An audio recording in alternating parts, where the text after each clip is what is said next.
Como é que tu consegues encontrar essa tranquilidade de, sei lá, imagino que também sintas nervos como ponto na estreia, porque, pronto, mas como é que nos consegues passar essa, sei lá, comigo estás sempre a dizer, tem calma, tu sabes o texto e como estamos sempre a passar texto juntas e tu me fazes acreditar que eu sei, eu vou, pronto, ficando mais tranquila, mas como é que se gera isso, não é? É assim, eu tenho tantos nervos quanto os atores, ou mais, mas ao longo do tempo aprendi a ocultá-los, mas tenho imenso medo de não conseguir ajudar. Não te sei explicar, é como se eu estivesse realmente num trapézio e não tivesse rede, porque se eu caio, epá, como é que Mas é? olha, mas esses nervos tiveste, é uma coisa assim mais ou menos recorrente ou já aconteceu algum espetáculo em particular, por algum motivo, esses nervos estarem ainda, sei lá, ou porque o ator realmente, ou atriz, sei lá, já houve assim alguns em que tu dizias porque é que eu me meti nisto? Em todas as estreias eu pergunto porque é que eu vim para o teatro. Em Também eu. todas. Não há nenhuma que eu não diga isso. Mas porquê é que eu vim para isto? Mas eu agora era funcionária de um Certo? escritório, de uma É coisa como eu, assim, podia qualquer. estar em casa a esta hora, já tinha feito o meu jantar, porque é que eu me meti nisto? Porque é que eu sofro tanto? Faço igual. Exatamente, exatamente. Porque este sofrimento, eu devo ser masoquista, só posso. Pronto, olha, digo coisas horríveis a mim própria. E depois daquilo passar, eu penso, ai, que bom que eu vim para o teatro. Porque é um cansaço tão bom que dá tanto prazer que não sei, olha, eu acho que não conseguiria fazer mais nada na vida a não ser isto, porque só isto é que dá esta quantidade de prazer e de alegria e não sei explicar. Eu acho que as pessoas que não são disto acho que não conseguem perceber. E quando a gente diz, a gente sofre tanto nas estreias, cada estreia tira-nos 10 anos, eu já devo ser a idade do Matusalém, porque já estreiei tantas, e, mas continuo a ir e cada uma é pior que a anterior, sempre. Não sei lá como é que é, mas cada uma é pior que a anterior. E as pessoas dizem, então, mas porquê que estás a passar e vai para outra coisa? Nem pensar. Livra, nunca. Claro. Mas realmente, mas sofro. Mas é a minha função tentar acalmar os atores. Porque quanto mais calmos eles estiverem, mais confiarem em mim, melhor eu estou. Porque sei que Sim. eles estão bem e aí vão me ouvir e vão seguir aquilo que eu lhes digo.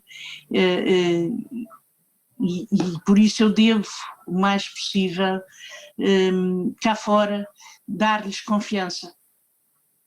E até agora não me tenho saído assim muito mal, mesmo assim. Até tem corrido bem. É, Olha, é tu isso. lembras-te da primeira vez que nós nos conhecemos?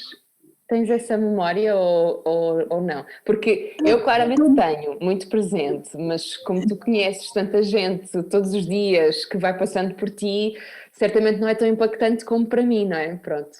Tenho uma ideia, porque foi uma oficina, um workshop que se fez no teatro, porque eu nunca tinha estado metida numa coisa parecida. E, portanto, aquilo para mim também foi muito estranho.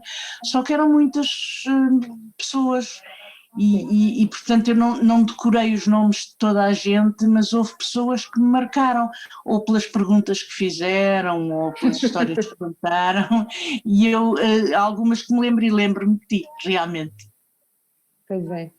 E eu lembro-me que isto, pronto, foi no, antes da criação do Sopro, não é? Já tu sabias que o Sopro ia acontecer e que o Tiago iria escrevê-lo e certamente já estavam vocês os dois em conversas no café ponto de encontro sobre o que é que seria o espetáculo ou não, mas houve uma oficina, não é? De algumas atrizes para depois fazerem o espetáculo e eu estava nessa oficina e trabalhámos muitas coisas e eu lembro-me de tu contares, depois isso não ficou no espetáculo, mas eu queria saber se ainda é assim, se é verdade, que tu sempre que vais para um espetáculo, que trabalhas no teatro, vestes-te sempre de preto até as cuecas, ou seja, não vá alguma coisa a acontecer, tu vais toda de preto, mas eu achei essa coisa de até as cuecas, tipo, não vá...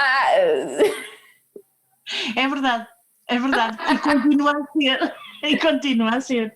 Tudo, tudo, tudo, tudo, da cabeça aos pés. Não há nada que não seja, até o relógio, pronto. Não quero nada que possa correr mal. Claro. E não quero nada que possa prejudicar o meu trabalho e o trabalho dos atores, que são pessoas que eu respeito muito e que eu adoro e que têm, epá, agora que estou a fazer o sopro, ainda os compreendo melhor, porque é uma vida dificílima. Estar ali exposta àquela gente toda é horrível. Nós estamos ali durante Tens 2 de horas. contar como é que foi a tua estreia do Sopro, que foi em Avignon ainda por cima, tu não podias ter Foi em escolhido um Avignon. sítio mais, com mais gente, com a nata do teatro, como é que tu te sentiste quando, ainda por cima o espetáculo começa contigo em cena? É, Como é que foi? olha, foi de fugir. Eu só não fugi por respeito ao Tiago, porque eu tive tanto medo, tanto medo. Eu não tive medo, eu tive pavor, sabes? Não, é que não, ninguém pode imaginar aquele espaço onde nós fizemos o espetáculo, que era o claustro de Carme, é uma coisa mítica, porque é um claustro em ruínas e epá, é tão bonito, é uma coisa com um peso. E depois havia à volta de 500 pessoas que o espaço levava, e o espetáculo começava comigo em cena a percorrer aquelas ruínas de um lado para o outro, pronto, e a olhar para as pessoas e a pensar, vou-me embora, não vou, não, não, mais um bocadinho, não, isto está quase, não. E enquanto o público está a entrar, nesse dia foi assistir ao espetáculo a Ministra da Cultura francesa e os seguranças da Ministra tiveram de fazer vistoria ao espaço e aquilo demorou cerca de meia hora e eu fiquei meia hora de um lado para o outro no palco, sozinha, sem o espetáculo começar. Bem, acho que foi a pior meia hora da minha vida, porque eu não sabia o que é que havia de fazer. Tinham-me dito que eu estaria ali, sei lá, 10 minutos, um quarto de hora. Não, foi meia hora. Olha, as pessoas pateavam porque queriam que o espetáculo começasse. Foi, bem, inacreditável. E tínhamos combinado, eu tinha combinado com o Tiago, que ele que estava na Regis, no fundo da plateia, que me faria sinal para começar, porque eu não tinha outra maneira de ter sinal quando é que podia começar. E eu só olhava lá para cima, aquilo é um anfiteatro, digamos assim, é uma plateia em escada, eram uns andaimes que estavam ali montados para ter a plateia. E ele estava lá ao cima e eu só olhava para lá e só perguntava, mas porquê é que este homem não me faz o sinal? Mas o que é que se está a passar? Mas eu vejo as pessoas todas sentadas, porquê é que isto não começa? Bom, as vezes que eu pensei, vou-me embora, pronto, acabou-se, não faço isto, quero lá saber, olha, pronto, prendam-me, mandem-me para Portugal para umas algemas, sei lá, façam o que quiserem, mas vou-me embora. Já fizeste quantos espetáculos? Talvez 130 e tal, olha, não sei, já me perdi um bocado. Tu só trabalhaste como ponto no Dona Maria? Não, trabalhaste... Não, eu comecei a trabalhar para o Vasco Morgado em 78 e percorri os teatros todos dele, que eram muitos. Em Lisboa eram uns 4 ou 5 e mais um no Porto. E já E algum depois deles também... fechou ou continuam? Não, já fecharam muitos. Olha, o Teatro Monumental, o Teatro Laura Alves, o Capitólio que foi transformado e agora não é nada, é assim uma sala polivalente mas estranha. O Variedade já não existe, o Vilar ainda continua a funcionar, acho que é o único daqueles onde eu trabalhei. O Sá da Bandeira também no Porto, trabalhei lá muitas vezes, fiz lá muita coisa mesmo. E depois, claro, percorri o país, mas pronto, em digressão, claro. Mas e a primeira vez que vais para a Dona Maria é já como profissional, mas tu já tinhas entrado na Dona Maria antes? Bom, a minha pergunta tem claramente aqui, para quem viu o sopro, sabe o que é que eu estou a querer perguntar? Quando é que tu entraste na Dona Maria pela primeira vez? Eu sei que ia ao Dona Maria com uma pessoa de família que me levava lá e que ia cumprimentar a sua Dona Amélia Rei Classe com uma vénia, como era de praxe na altura. E poucas coisas lá vi porque eles normalmente não faziam teatro infantil e, claro, eu não podia assistir aos espetáculos, até porque na altura era muito rígido deixar entrar crianças para espetáculos que não fossem para a sua idade. Mas depois do Teatro Arder, a companhia da sua Dona Amélia passou ainda algum tempo no Teatro da Trindade e aí consegui ver algumas coisas no camarote do Ponto. O Ponto ficava num camarote, numa frisa, digamos, de boca, que ainda hoje existe no Teatro da Trindade, e eu ficava lá muito escondidinha atrás do Ponto, que era para não me verem, para que não houvesse problemas com a comissão etária, não é? Ainda vi algumas coisas que me impressionaram imenso, porque eu era muito jovem, mas que adorava aquilo. Depois, quando surgiu a oportunidade de entrar para o teatro, olha, não pensei duas vezes e felizmente que decidi entrar. Mas agora, como espectadora, é mais complicado para ti, não é? Ou não? É muito ou seja, complicado. ainda sentes esse prazer em ver espetáculos ou já estás tão embrenhada? Então, raramente consigo, porque enervo-me tanto, porque sei tão bem como é que funciona o teatro em bastidores e o trabalho que dá apresentar aquele trabalho, né, aquele projeto, e estar na plateia sentadinha sem poder ajudar, bem, é uma loucura. Eu rumo toda até aos cotovelos, é horrível. Não consigo, olha, fico com um estado de nervos tão grande que só me apetece é disparar para o palco, ir ajudar e ver o que é que posso fazer. Basta uma pequena pausa e eu começo logo a pensar, será pausa? Será falha de texto? O que é que se terá passado lá dentro? Não, é horrível, não. Raramente vou ver espetáculos porque, então se ando um bocadinho mais nervosa por qualquer razão, não vou mesmo ver. Tu sabes muito bem que eu tenho um grande pesadelo. Tipo, o meu maior pesadelo é eu sonhar que sou atirada para espetáculos que não ensaiei, que não sei nada do que está a acontecer e que de repente estou em palco e não conheço o figurino, não conheço os meus colegas. Então eu queria te perguntar se tu já tiveste um momento assim, tipo, Cristina, vais substituir? Já tive coisas parecidas com isso, assim, substituições de última hora em que não houve tempo para fazer ensaios e olha, fomos atirados para as feras e lá vai disto. Olha, teve que se fazer, mas eu acho que... Mas tu estavas como ponto ou como direção de cena? Como ponto. É sentir como é que eu tenho de explicar, uma responsabilidade enorme, porque o ator fica nas nossas mãos completamente, não é? Se for um ator que não conheça nada do espetáculo e que esteja ali completamente desamparado, só se pode amparar a nós, pontos. E isso já me aconteceu, assim, da tarde para a noite, ter de fazer uma substituição. Não é fácil, mas é uma adrenalina fantástica, devo dizer. Mas depois, tu no fim, nesses momentos ainda estavas de lado ou já fazias auricular? Ou... Já fiz com auricular e já fiz na Caixa do Ponto, portanto, a meio do palco é fantástico, é o sítio melhor para fazer esse trabalho, por razões de estética. As caixas de ponto começaram a ser anuladas e agora já não há teatros praticamente que tenham caixa a funcionar. Agora os pontos, os poucos que existem, que somos 2 em Portugal, só funcionam de lado.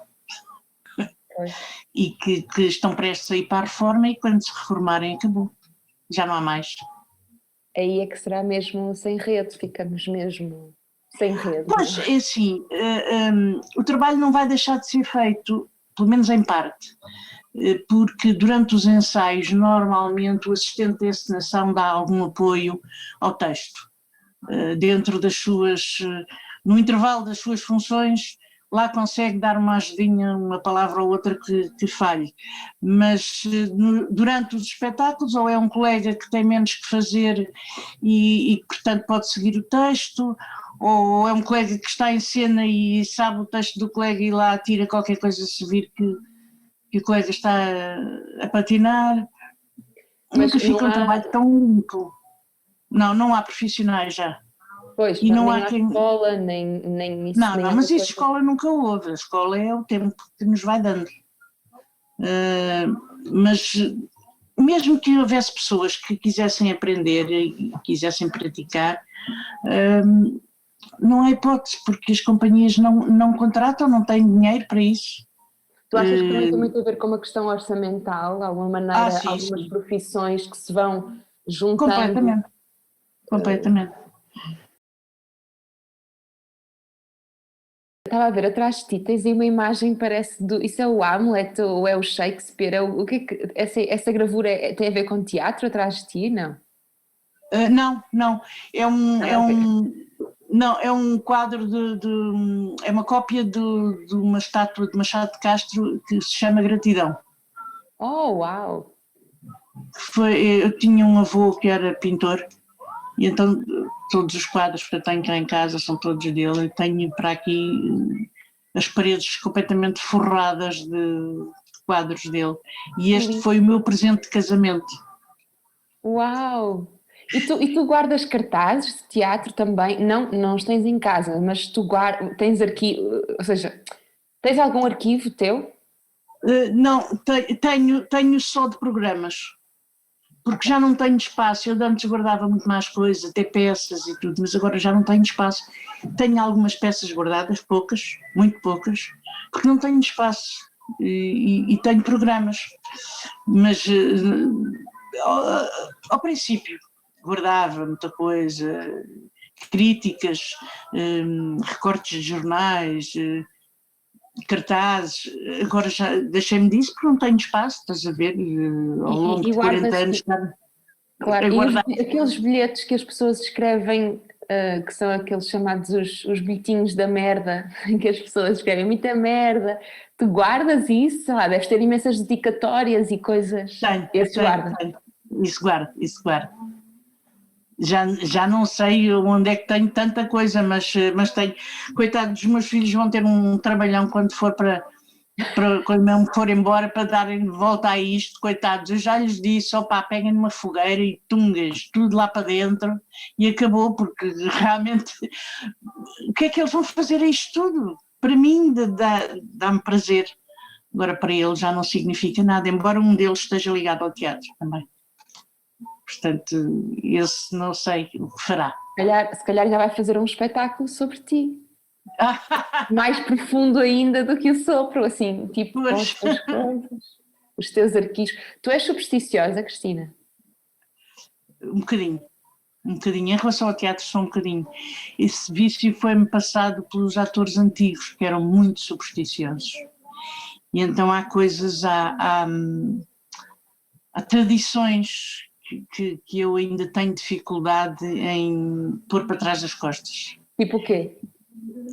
Olha, tipo, há palavras que eu não digo, nem gosto de ouvir dizer. E depois eu sei, olha, diz lá algumas, que é para eu me lembrar, para não cometer o erro de dizê-las contigo em palco, que se não te leva um berro. Nem morta, não direi. Não, mas agora aqui podes dizer quais são, ou não? Não digo não. Não digo, eu mesmo na minha vida em casa não digo. Ok. Não gosto de ouvir dizer, mesmo. Mas e se eu disser, tu podes dizer que sim ou não? Podes e eu bato aqui na madeira, pronto, vá lá. Ok. Verde é uma palavra? Não, verde. Não, pode-se dizer Não, verde em tal? não me faz diferença. Ok. E azar? Ui, bate na madeira. E Bate na madeira. olha, explica lá isto. O que é isto? Que eu acho que isto é uma coisa muito interessante para tu explicares. Porque quando não tens madeira ao pé, tens que bater num sucedâneo, que é serradura, e portanto bates aqui e isolas o bicho. Portanto, tu quando estás a apontar e não podes bater na madeira para não fazer barulho por causa do espetáculo, fazes isto 3 vezes. Também posso fazer aí, mas normalmente bato na madeira sem barulho. Eu sou muito cuidadosa, muito calminha a fazer essas coisas. Mas imagina, há um espetáculo que tem a palavra azar no texto e todos os dias eles vão ter que dizer. Tu fazes sempre. Mas eu acho que a maior parte de. Não me lembro sequer de haver essa palavra em palco, em cena. Não fiz, acho que nunca nenhum espetáculo com essa palavra. Uau! Mas se houver, eu bato na madeira. Okay. Por exemplo, há uma canção da Maria Bethânia que eu gosto imenso e que tem essa palavra e eu cada vez que eu ouço eu bato na madeira, portanto estás a ver a loucura que é. Estou a ver. É um bocado tonto, eu queria libertar-me disto, mas não consigo, tenho medo. Não, claro. Tenho medo que isso faça com que alguma coisa corra mal no próximo espetáculo. Tenho muito medo. E então não arrisco, sabes? Pronto. E qual foi assim o espetáculo mais acidentado que te lembras? Sei lá. O que é que. Acidentado em que aspecto? Em termos de texto? Sei lá. Em termos de acontecer acidentes de físicos aos atores? Também tens alguma história? Há tantas, mas o Passa por Mim, talvez por ser um espetáculo com um elenco muito grande, todos os dias havia alguém doente, magoado, todos os dias. Tu lembras-te da São José Lapa ter ficado sem voz nesse espetáculo? Não. Eu lembro-me dela dizer: meu Deus, eu tenho um pânico com este teatro, tenho aqui um trauma, porque eu ia fazer aqui o Passa por Mim no Rossio, e há um dos dias em que fomos até a uma praiazinha só a molhar os pés, uma coisa, e veio uma onda, eu fiquei toda molhada, tive de ir até chegar ao hotel, fiquei tão molhada que fiquei com uma gripe e a minha voz parou, e nós na Madeira, não é, no Funchal, pronto, a tentar arranjar uma solução para me substituir, e eu estava a pensar se terias acompanhado isto é um stress realmente, mas então já tinha ido embora. Mas sabes que agora já não se faz isso, mas antigamente quando eu fui para o teatro,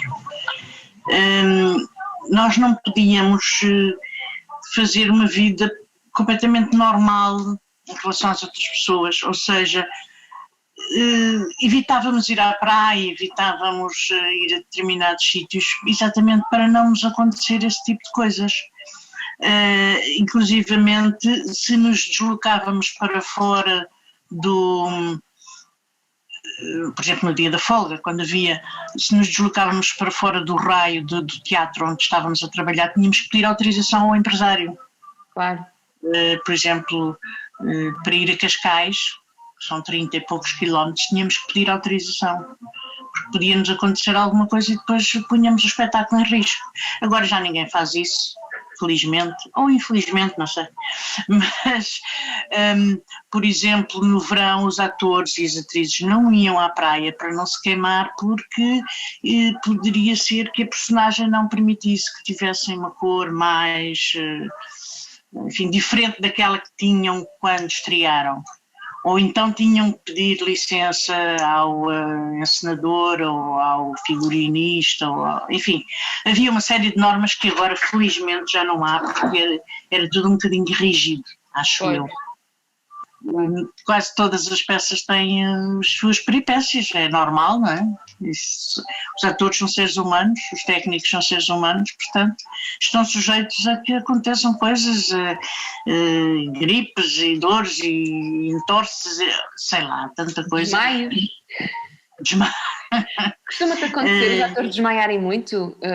Porque eu tenho muitas quebras de tensão quando estou em cena, mas nunca desmaiei em cena, mas fico sempre a achar que estou na iminência de desmaiar. Tu já assististe assim a... Não sei se isso é uma coisa normal nos atores. Não, É? eu acho que a adrenalina...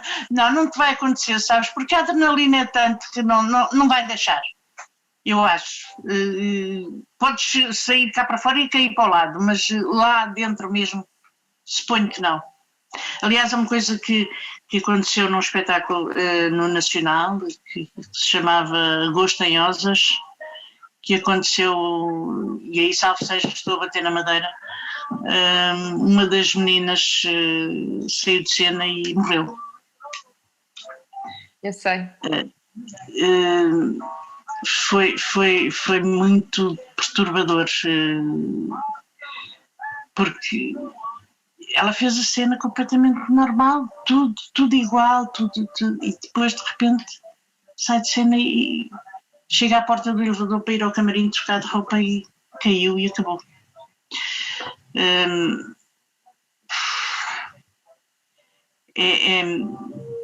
É uma sensação de impotência, sabes, de frustração, de tristeza enorme, mas não tem a ver com o teatro, é assim. Sim. Pode acontecer em qualquer altura, mas em cena mesmo não tenho ideia mesmo de acontecer assim coisas tão graves, de maneira nenhuma. Às vezes as pessoas, aliás a nossa colega no sopro, a Beatriz, sentiu-se mal e saiu e depois voltou a entrar quando estava melhor. Ela escolheu aquele período de tempo que sabia que não fazia muita falta estar em cena. O Marco também lhe aconteceu a mesma coisa.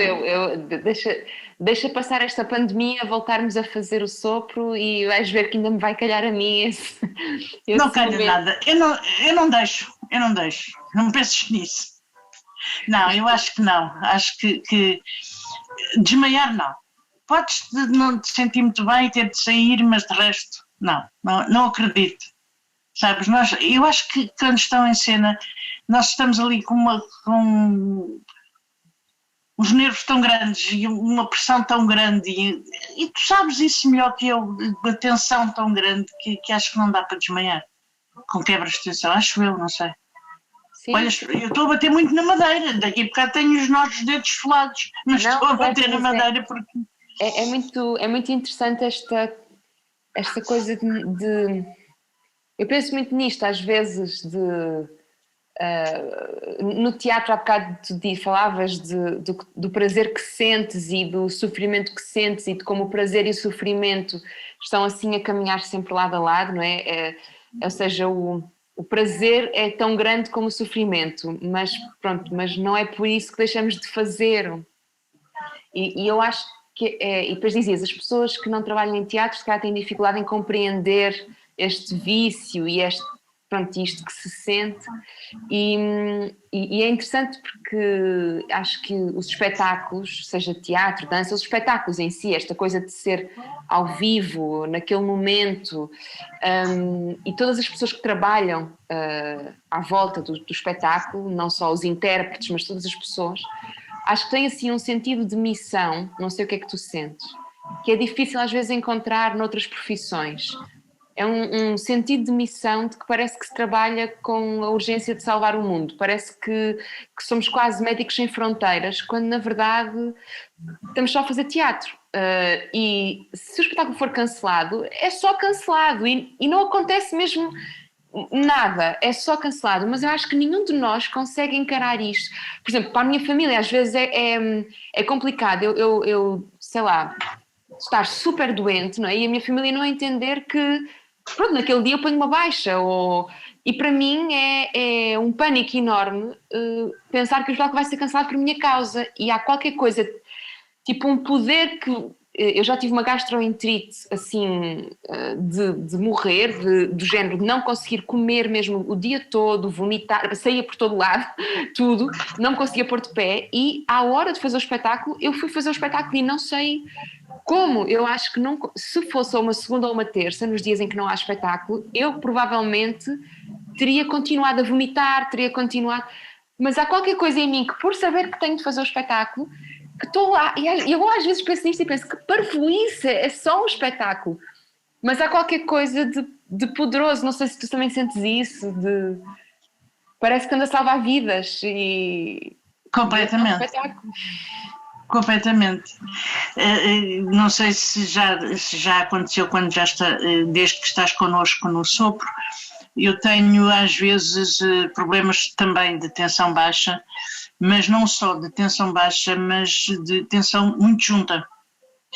E houve um dia que fiz o espetáculo com a tensão a 6,5. E não me perguntes como é que eu o fiz, porque eu não me lembro.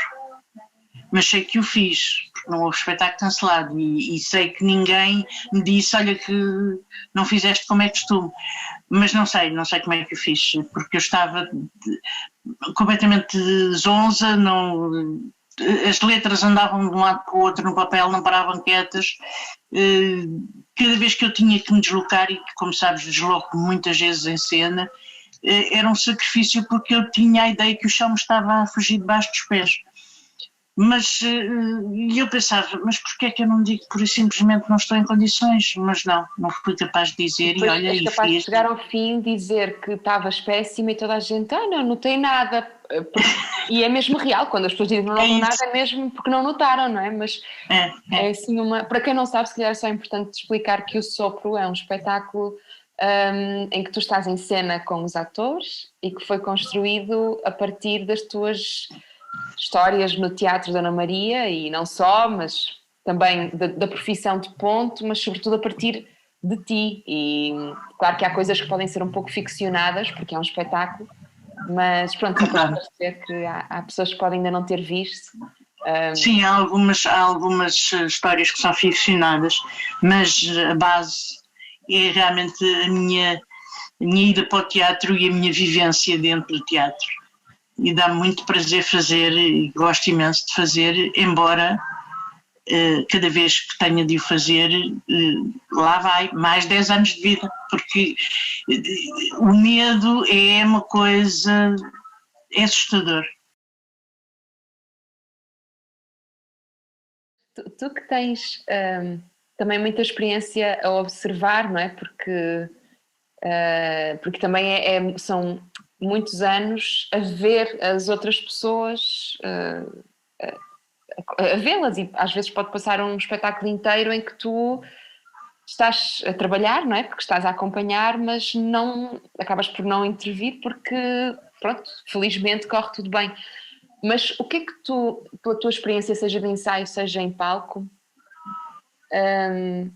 o que é que tu achas que provoca a branca do ator? Achas que sei lá, há algum padrão que tu percebas que aquele ator...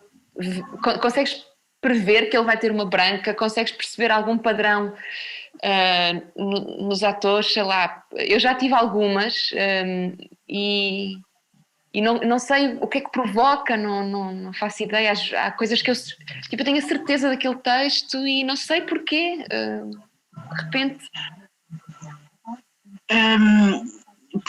Por aquilo que me é dado a ver nos atores, podem ser muitos fatores que entram nisso. Pode ser um ruído inesperado, pode ser um movimento inesperado, um espectador de repente que se mexeu de uma forma mais rápida. Atenção, não é?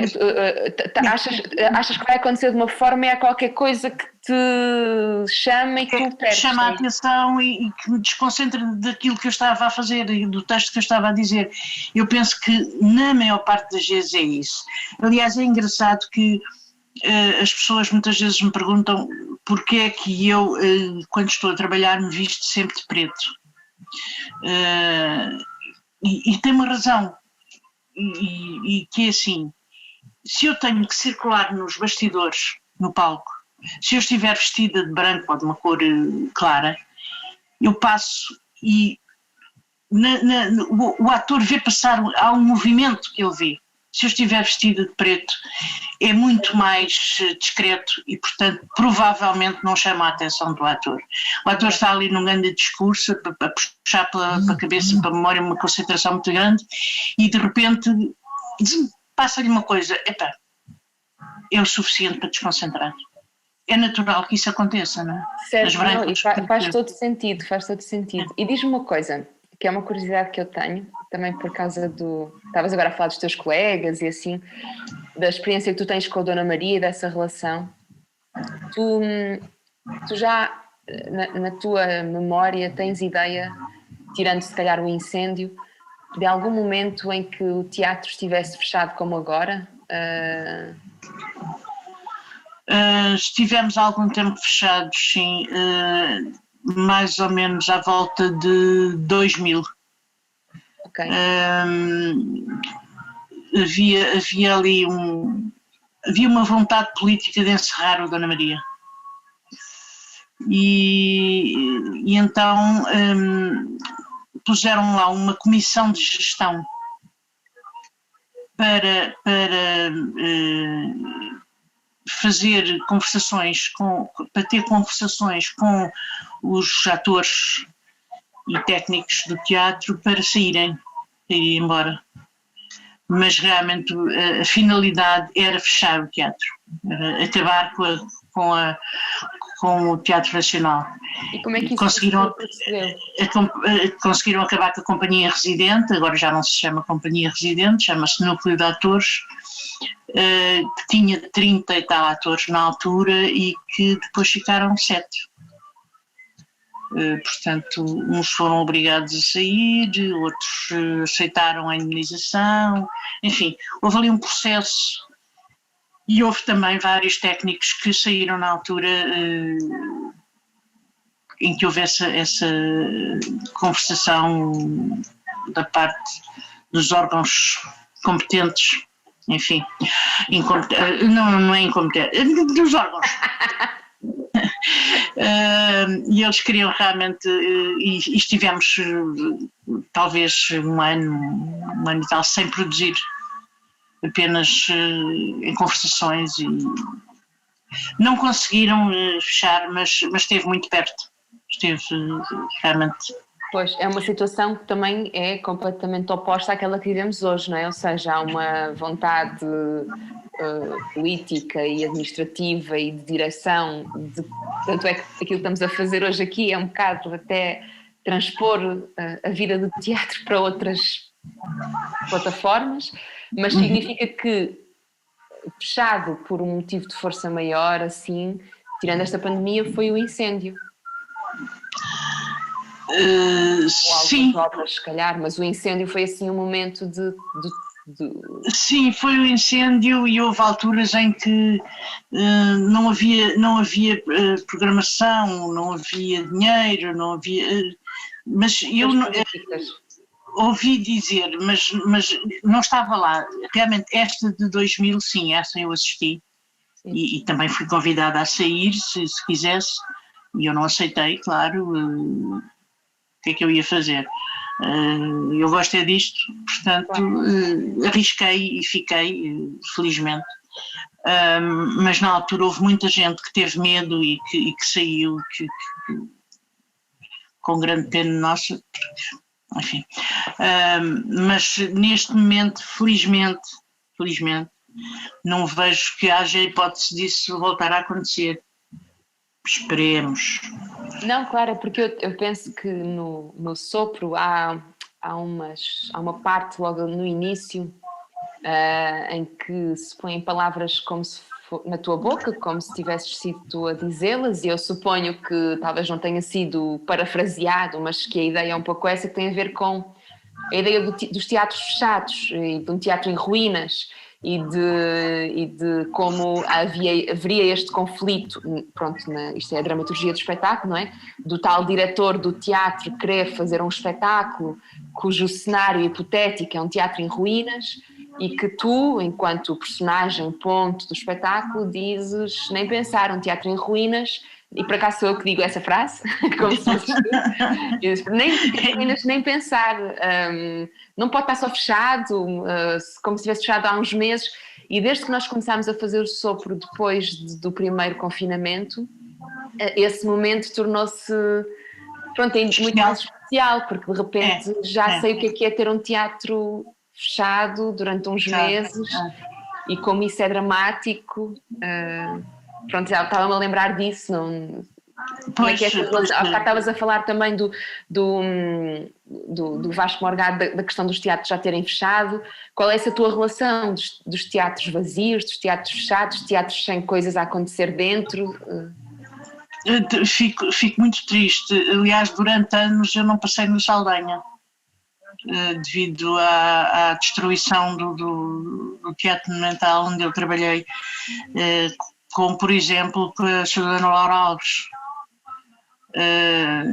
e com o Raul Solnado, sei lá, com o Paulo Renato, o Sr. Ribeiro, sei lá, trabalhei com grandes monstros ali dentro e terem destruído aquela sala, que era uma sala lindíssima, fez-me... Eu quando ia para qualquer lado de táxi, eu dizia, olha, vamos para o sítio e tal, mas por favor, não passe no Saldanha. Fazia muita impressão, eu tinha uma crise de nervos e de choro incrível. Agora, de há uns tempos para cá, já comecei a conseguir, mas demorou tempo.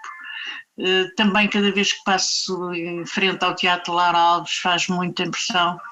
Aquilo está completamente abandonado, chegou a ser uma pensão que se chamava Noite Cristalina, que é um nome extraordinário. E agora está abandonado, acho que também teve um incêndio, uma coisa assim, e aquilo está completamente abandonado e faz muita confusão, muita. E o Parque Mayer, então, foi onde eu passei a maior parte do tempo que trabalhei para o empresário Vasco Morgado. Isso então é aflitivo, é aflitivo. Também tive anos que não entrei lá porque fazia muita pena, muita confusão. Agora dá uns anos para cá, poucos. Já fui 2 ou 3 vezes ao Teatro Maria Vitória ver revista, mas custa muito entrar no Parque Mayer, muito. O que é que, pelo menos para já, temos as memórias bem vivas e de certeza que tu tens alguma história assim bem épica de alguma coisa que tenha acontecido. Se pudesses escolher uma história da tua vida no teatro, qual é, quer dizer, às vezes é difícil dizer qual é a história porque são várias e em contextos diferentes, mas assim, uma que à partida te lembres que, sei lá, que achas que nunca te vais esquecer de um... Opa, é difícil porque são tantas, sabes, e cada uma delas teve a sua importância na altura em que se passou. Há umas tristes, outras muito hilariantes realmente, mas que só têm piada porque naquele contexto, depois contadas aquilo... sei lá, olha, não sei, mas a primeira vez que tive uma coisa que também é contada no sopro, que é ir atrás de uma atriz e deixar de ler o texto. E isso, para mim, só me aconteceu 2 vezes na vida. Fiquei tão... Aquilo chocou-me tanto, ralhei imenso comigo, devo dizer. Fiquei muito zangada. Explica melhor o que é, porque... Ou seja, um ator, neste caso foram 2 atrizes, por acaso, uma atriz está a ir tão bem, está a fazer aquilo tão bem, que eu não consigo tirar os olhos de cima dela e deixo de ver o texto.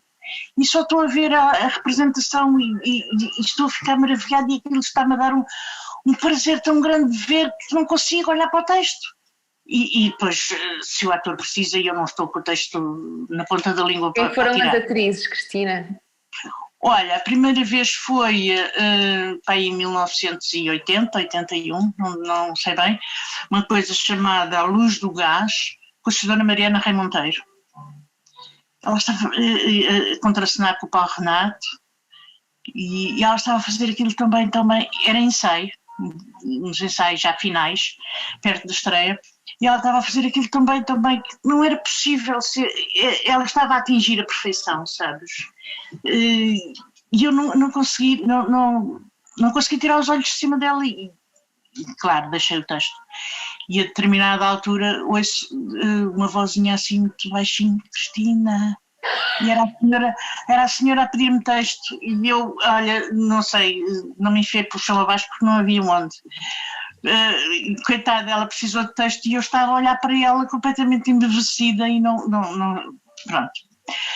Tive que pedir milhões de desculpas, mas aconteceu. E depois outra vez foi numa peça chamada Zerlina, com a Dona Eunice Munhoz, em 1993. É um monólogo. É um monólogo. No Brasil. Não sei, já não me lembro se foi no Rio, se em São Paulo. Eu penso que foi em São Paulo, mas não tenho a certeza. Ela estava a fazer aquilo também, mas ela fazia sempre bem, claro. Aliás, houve alguém que uma vez disse, mesmo quando vai mal, ela vai bem. Mas naquele dia, sei lá, desceu-lhe o santo, não sei, olha, estava a fazer aquilo também que eu não consegui tirar os olhos dela e sei que quando voltei ao texto já tinha passado meia página. Felizmente que ela não precisou de mim, porque senão isto foi um espetáculo que teria sido um descalabro, eu nem sei onde, eu acho que fugia, sei lá, para o Uruguai, para o Paraguai, para a Venezuela, não sei para onde, para um sítio qualquer, porque sei lá o que é que me aconteceria, mas foi, olha, fui atrás da representação maravilhosa que ela estava a ter.